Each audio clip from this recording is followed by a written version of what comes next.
Rafael, over here, other side.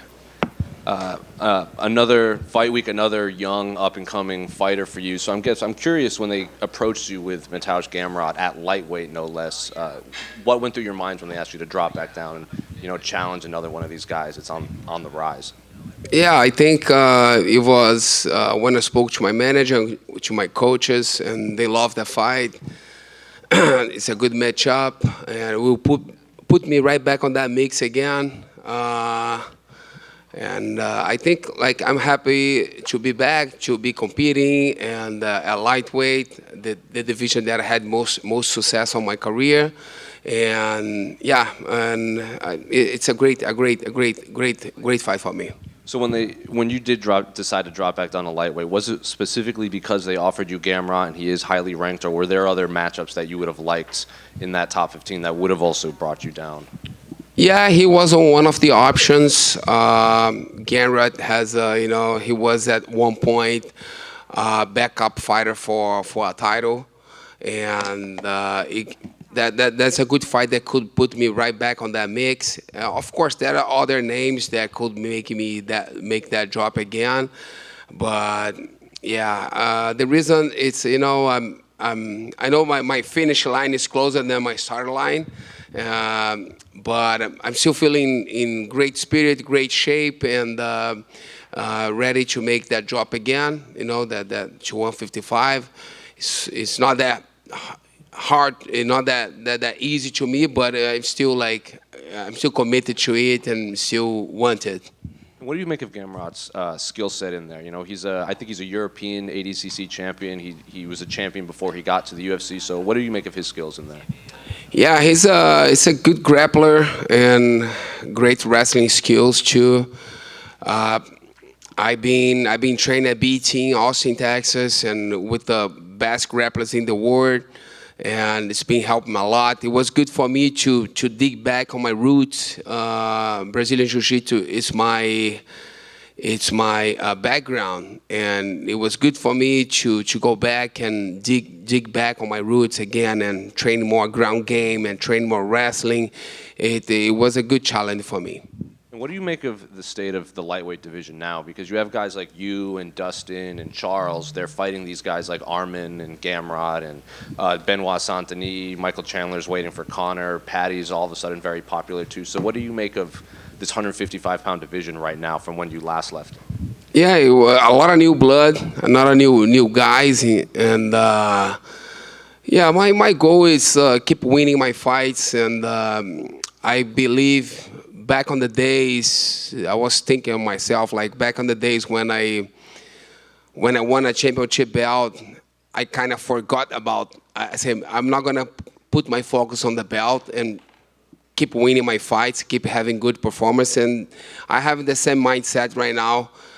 My mind is like keep winning my fights, and maybe Islam is a champion, and we were scheduled to fight a couple times, and I think everything happened when you have good performances, and my focus right now is get a good performance, and I want everybody to be talking about my fight on Sunday morning. Last one for me. Can I get your thoughts on the main event between Sean and Cheeto? I believe Cheeto gonna win. Cheering for him, former training partner, and it's gonna be a good fight. I think it's gonna be a decision, but Cheeto gonna win. Well, over here. It's like the first time we don't see you in a main event or co-main event slot in a long time.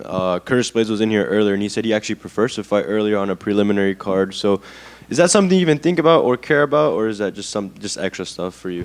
No, really. I'm getting paid the same. Nothing's gonna change for me, and it's gonna be good that I'm gonna go back to the locker room and get rinse off and watch some good fights. And yeah, nothing new. RDA right here. You've called for the Conor fight a couple of times over the years, and he came out yesterday and said he wants Chandler and then Diaz, close together, but he's getting kind of frustrated. Do you think he is going to come back and fight again? I believe so. Conor reached some levels on his career that he don't really need to fight. He make money somewhere else, and he got some big fights on his career. But I think eventually he's going to come back and fight. And yeah, I think like Nate Diaz trilogy could be it too, because they 1-on-1, I think. But yeah, I believe he's gonna come back and fight again. And at 39, I know you're going to get asked a lot about retirement and how much longer you're going to do this. And I'm just curious, is it just a matter of listening to your body, or are there other factors that play into the consideration of how long you keep competing? Not just listening to my body, listening to your body, but also how are you performing?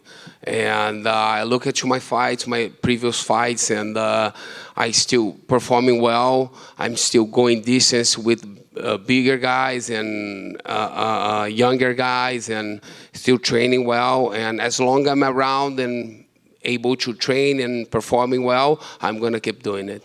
Thank you. Just one more for Rafael. Obviously, you said you're at the later stages of your career, so I'm curious, are you looking at big names, or are you just looking for competitive matchups or styles that you specifically like here at lightweight? Yeah, I think since I'm not getting any big names right now, like Gamrot's a big name, but he's not a star. He's not a UFC star, and I'm just happy to be able to provide to my family and keep competing.